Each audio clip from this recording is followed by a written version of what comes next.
I'm sure that hardly anyone in this audience had reached adulthood by 1950 when the question of racial equality in the school systems of the United States reached the courts of the United States in the cases that eventually made it to the United States Supreme Court under the name of Brown versus Board of Education. But almost everyone will recall that one of those cases was Briggs versus Elliott, which arose near Somerton in Clarendon County, South Carolina.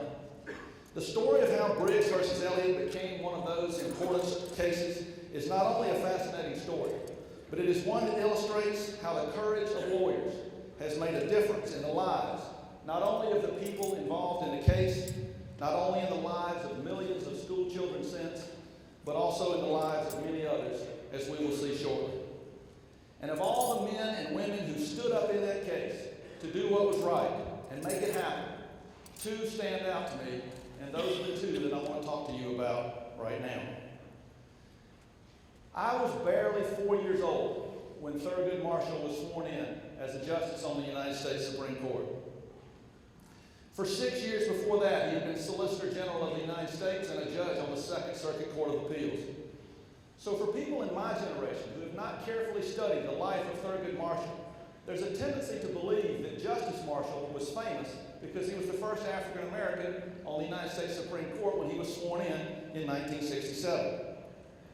But the truth is that by May of 1951, when Thurgood Marshall came to Charleston, South Carolina to try the case of Briggs versus Elliott, he had already become a national celebrity. In fact, the people in Charleston mobbed him just trying to touch him as he entered and left the courthouse. And there are reports that as many as 500 people tried to cram their way into the federal courthouse, whose courtroom sat only 75. And only shortly after the trial, Thurgood Marshall appeared on the cover of Time magazine.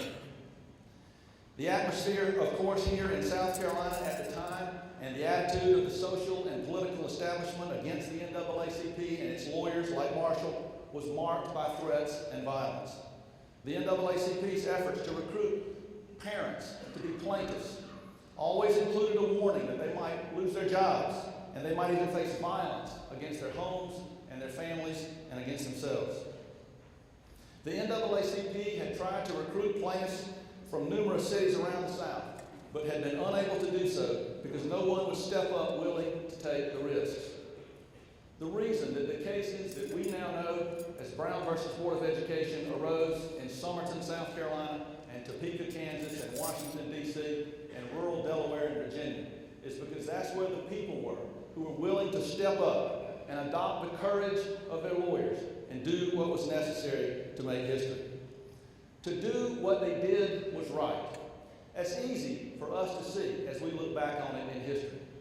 But to actually roll up your sleeves in the early 1950s and do it took guts. It took courage. And Thurgood Marshall is an emblem of that courage.